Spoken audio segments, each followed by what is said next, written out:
Hello and welcome to Let's Drink and Drive. My name is Jared. And I'm Matthew. We're also joined again by Charlene. Drink and Drive is a game where we enjoy a alcoholic beverage or any beverage depending on the atmosphere and play a driving simulator. In this case, it is Euro Truck Simulator 2, not 3, as incorrectly stated in the previous episode. What are you drinking? I'm still on the Bud Light Platinum. We were recording this episode right after the last one, and this is 6% alcohol. You can really taste, like that's all you can taste at this point is alcohol. So I'm continuing to drink this one because I don't want to die. It's not that bad, but it's very high alcohol content. It takes a lot longer to drink than a normal beer would. Anyway, so we recorded this being the third episode, and we also did a tech demo before that. We've been drinking throughout this whole thing, so we're kind of getting a little more intoxicated as it goes on. And what I've kind of just thought of is that maybe we should do a block of episodes and we'll put them into chapters. So, and then I guess maybe the viewers will see us getting progressively intoxicated as the episodes progress, and maybe our skills will be affected. I myself am drinking some cheap brandy that I got. I'd never had brandy before, so I went to the local liquor store and I picked up E&J VSOP or VSOP Superior Reserve Brandy. Have you always noticed that the cheap liquors are always called Superior Reserve or Fine Quality? It was kind of like fancy ketchup. Yeah. Exactly. Exactly. It's never really fancy. It's just ketchup. Is there a fancy ketchup? There's no such thing. It's tomato and salt. Yeah, like if you get malt liquor, it always says that it's like the fine quality malt liquor. It's clearly you're paying $1.79 for 40 ounces of... Exactly. But I mean, it's on the label, so you have to believe it. Right, exactly. That's true. So this also says extra smooth and rare blend. There was lots of bottles on the shelf, though, so I'm not sure how rare this was. Charlene, what are you drinking? I am drinking Dos Equis, which is a Mexican cerveza. I'm glad you can pull out. She can actually pronounce it, unlike you. If you probably if you watched the last couple of episodes. Okay, so this is my first time after the tutorial driving. Jared drove the first actual mission after the tutorial, so I have no idea what I'm doing. All right, so basically you're going to go into job market at the bottom there. Here. Okay. Quick job, which is the only option you have. Okay. And then it's I just pick. Already listed. So this is the one we did last time, right? None of them should be the same. If you click on it, it'll show you the route. Yeah, that's the same. We just, I guess that is the same. Another ones. Or you know what? That's opposite. You're right. reverse. Okay, so it's the other way around. Okay. We should probably change it up though. So let's see. Yeah, I can go from London to Dover. That's not very far though. Well, let's do the most bang for a buck here. We might as well. Let's keep it consistent. Well, it's already set for price per distance. So just go back to London. So that is the most we can make. Yes, by per mile. By €1 penny. 23.24 mile versus 23.23. Euro penny? I believe that's a euro cent. It's just a euro. 23. Oh, I'm sorry. Euros. I was looking at the wrong number. No, I was looking at the total price. Yeah. Yeah, and that's how many. So my choices are fertilizer or fertilizer. I can go from London to Rotterdam like you did, or I can go the other way around. Why? We'll leave this up to you, Matt. Well, since we already did the London to Rotterdam thing, why don't we go the other way around? So I guess we're doing the same route, just in reverse. Just in reverse, because that's the most bang for our buck. Right. I mean, I could go from Rotterdam to Lille. You could sort it by the highest total price. Okay, but that might give you a really long route. And you're on the second page too, so you can use the scroll wheel or the arrow buttons there. Gotcha. So the most we can make is 3817. An hour. Oh wait, no. It's an hour. Just click on it so we can see the route. It expires. Oh, that's not that far. Okay, we can go from the Netherlands to France. Yeah, that's not bad. I like that idea. All right, I've never driven through Belgium before, so let's take it. Let's drive through Belgium. Okay, so how do I take it? Double click. And we're off. So now we have the, as we set up in the last episode, I configured the control a little bit. So Matt has access to the blinkers after he turns the vehicle on. Oh, I see. Which you can do that with the gas pedal. Okay. Blinkers are...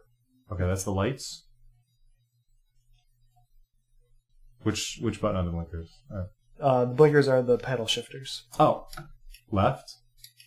Okay, and I have to hold it down? And right. Neat. Okay. You don't have to hold it, it's click.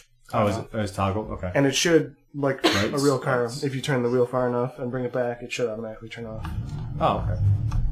Also, Alright. I do want to calibrate it just to make sure. Okay, so now I am going from... Okay, so So if in the navigator, the triangle is obviously where I'm pointing, right? So I right, kind so of you go need to around, turn around, go the other. Okay, and I think you're going to want to go to the left. I think let's look left. And you can look out your... We have a different vehicle. Oh, you're right. So Okay, that's where you yeah. want to go. Yeah. Okay, so it's gonna be an interesting turnaround.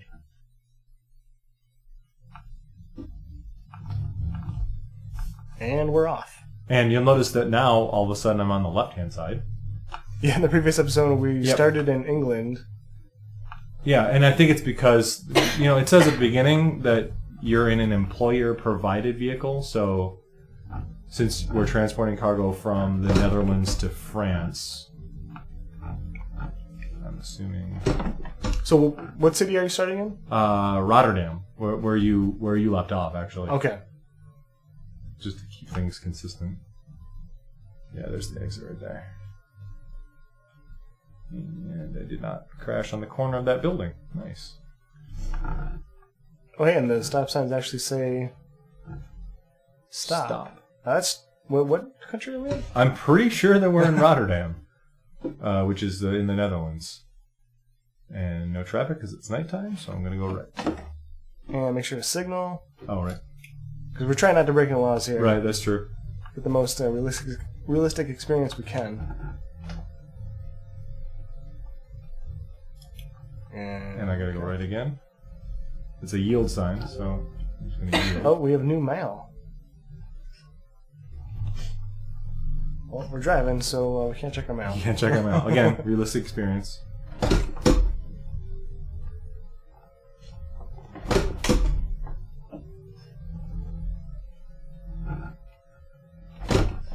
I went the wrong gear. One thing you will notice, the difference between Jared's and my driving styles. I am terrible at gearing. I'm not sure if you can call it a style yet for you. Because you have to put it, very Thanks, Jared, very little time for on my confidence. the simulator here.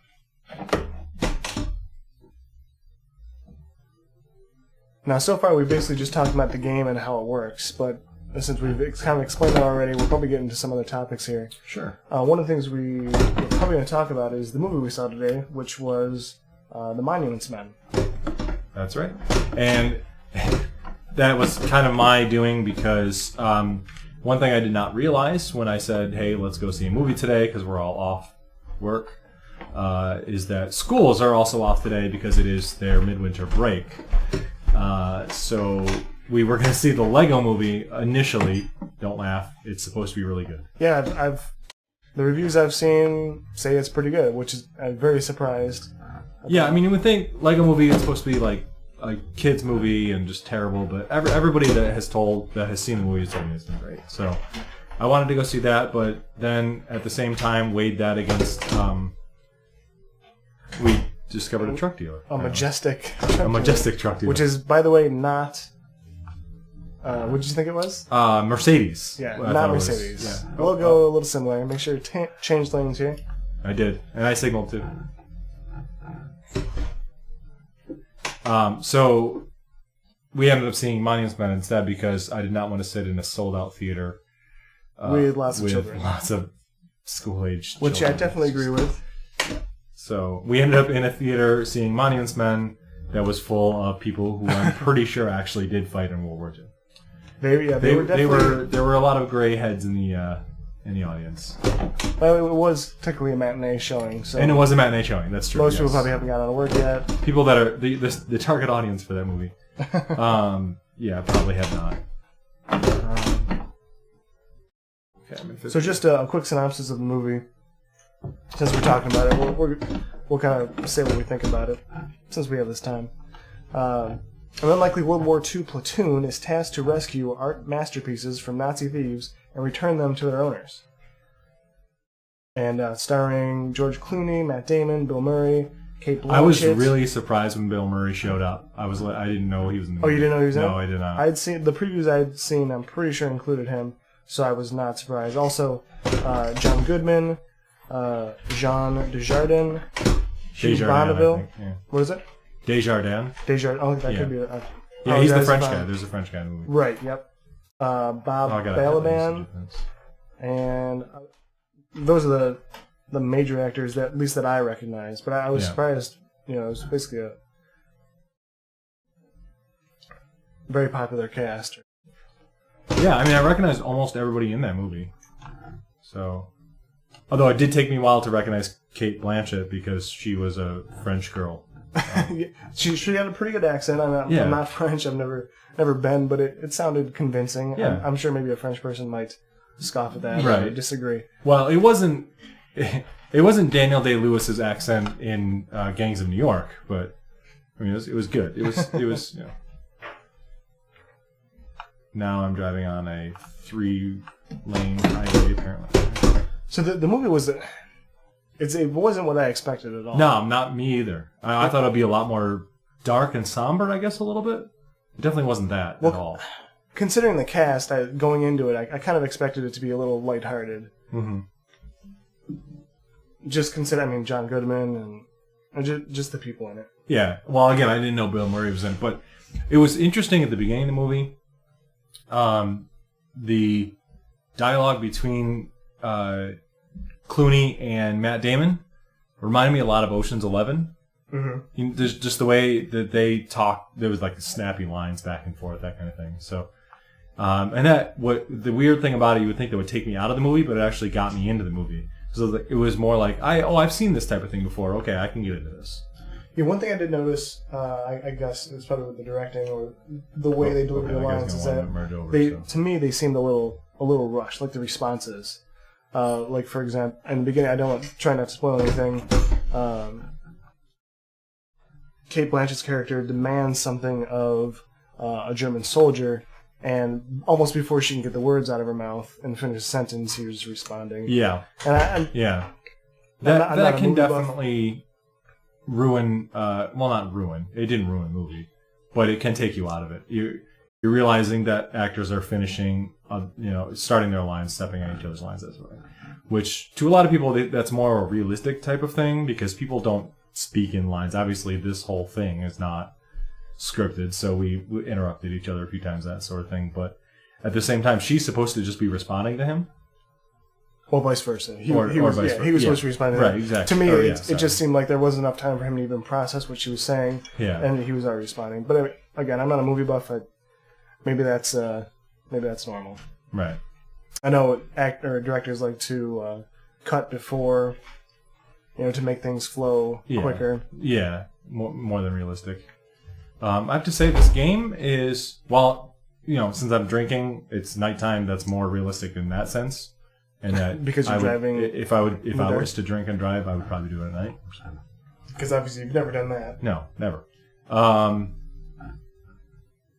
But it's a lot more boring because I can't see anything. I'm driving at night, and you have your high beams on? I do have my high beams on. Yeah, yeah. You can see I have the low beams and high beams, and the Okay. icons there on the dashboard. But the nice thing is there's no traffic to deal with, so I don't have to worry about the fact that I'm in the wrong lane. Probably. There is very little traffic. Merge over here. Now, one thing I found rather confusing with the movie is that it took place over many months. Unfortunately, Years actually, yeah. I wasn't paying enough attention to the dates. Almost every scene was in a different time period. Yeah, Not time period, but yeah. weeks or A months different have week passed. or a different month. Yeah, yeah. And it was interesting how they pieced it all together. Yeah, it wasn't very linear. It was like a blot here and then skip forward a few months and then a blot here and then skip forward. Right. And you didn't really get a sense of the war, really. It just seemed like the pace of the war, I mean, is what I'm thinking. You just sort of get bits and pieces of these guys' experience during the war. It definitely didn't feel like a war movie. No, even though it was set not. during World War II. Yeah. I mean, there was a little bit of action, but very little, and they kind of avoided that. Yeah. And I'm pretty sure that was on purpose because that doesn't really fit with the tone of the movie. right, and really they weren't there to fight. They were Yeah. staying on the outskirts and trying to avoid any major battles or where the enemy would be. Although they did find themselves in some pinches a few times. Yeah. But overall, I mean, I liked it. I thought it was a really good movie. Yeah, I liked it as well. With a cast like that, it's really hard to miss on a movie like that. So, And I think it was a good mix of the comedy, the lightheartedness, but also, emotional notes as well. There's a few points where, it's tugging on your heartstrings pretty well. yeah. Oh, I stalled it. And now we're in the dark.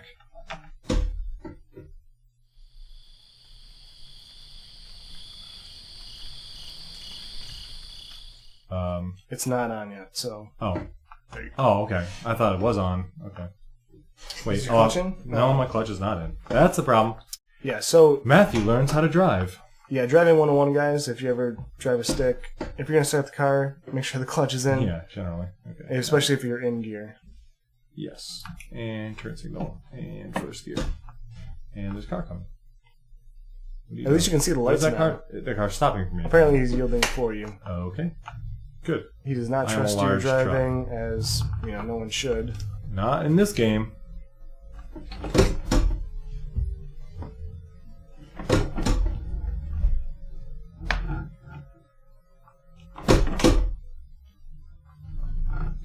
Like, I'm more concerned with getting the truck straight first than I am with getting the correct gear, apparently. Well, that's probably a good thing. Yeah, because I don't lose money if the truck's not straight. I lose money if... You run in. Or no, I don't lose money if I'm in the wrong gear. I lose money if I run into something. Yeah. Ooh, look at that moon. That is a big moon. It's apparently full moon. That might be a super moon. Now, one thing that I would like is if this thing had dynamic weather. You know how... Did you see that they flashed you? Do they? Oh, my high beams are on. Yeah. Sorry. There you go. I didn't. That's really cool, actually. Okay. I'm right in between gears, and I'm right in between toggles, actually. And what were we saying just now? Like how in Microsoft Flight, it's got the dynamic weather. No matter what airport you, whatever airport you take off from, it actually gives you the weather at that airport at that time. I mean, that's I don't interesting. know. I didn't know that. Yeah, no, it's really cool, actually.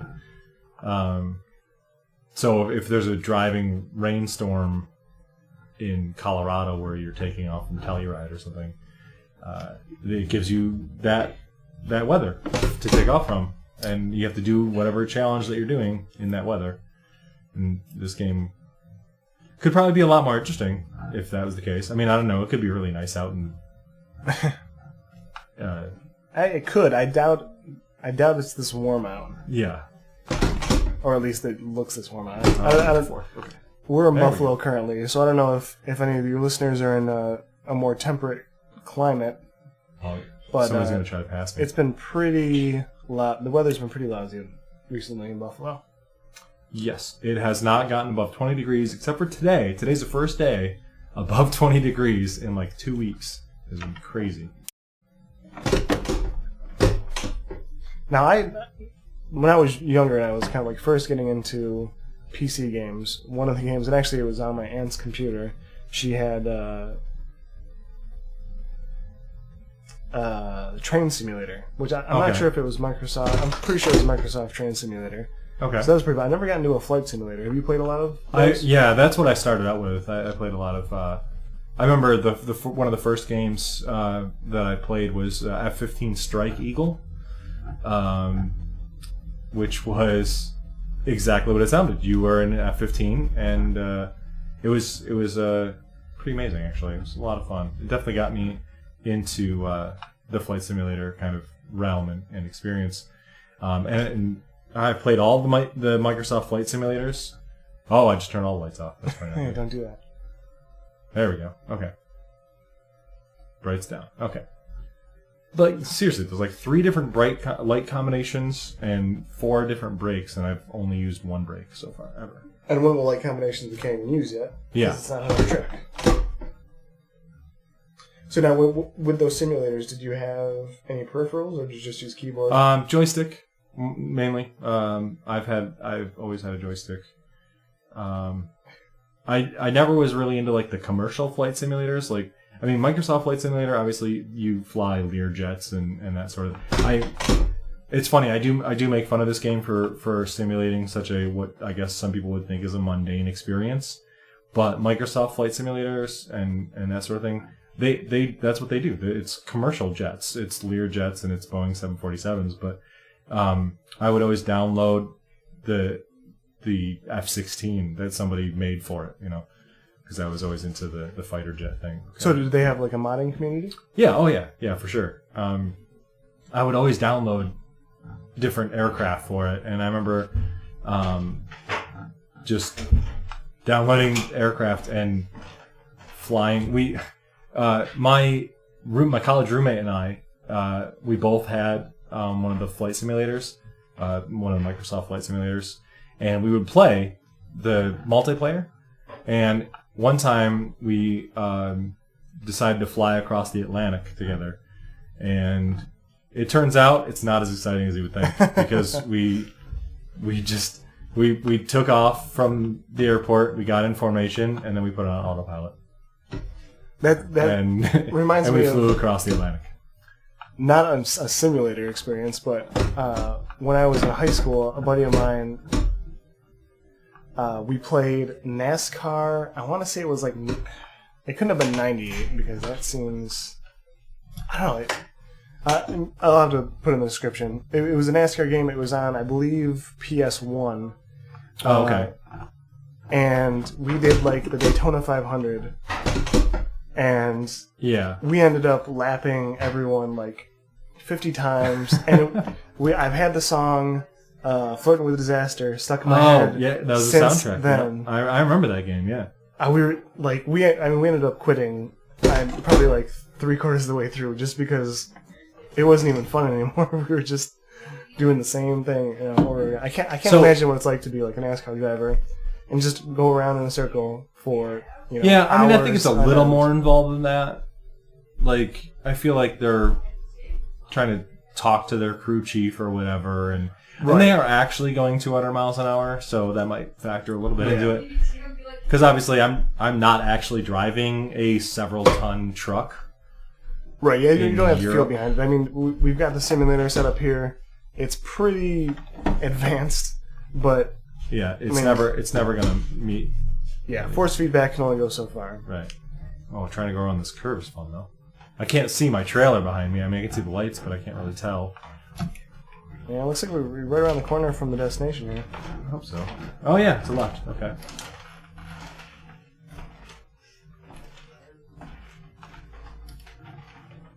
And I think one thing this thing really does well is it does kind of put you in that I'm gonna turn green right for you.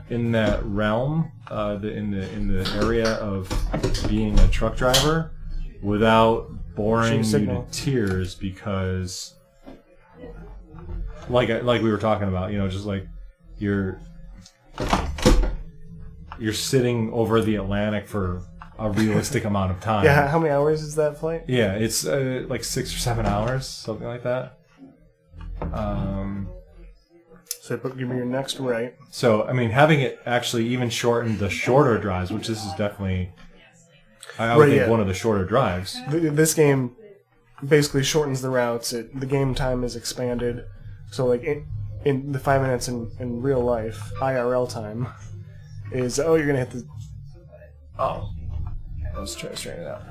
Is probably like a half hour, maybe an hour in-game time. Yeah. And again, I'm not So- sure the exact ratio on that.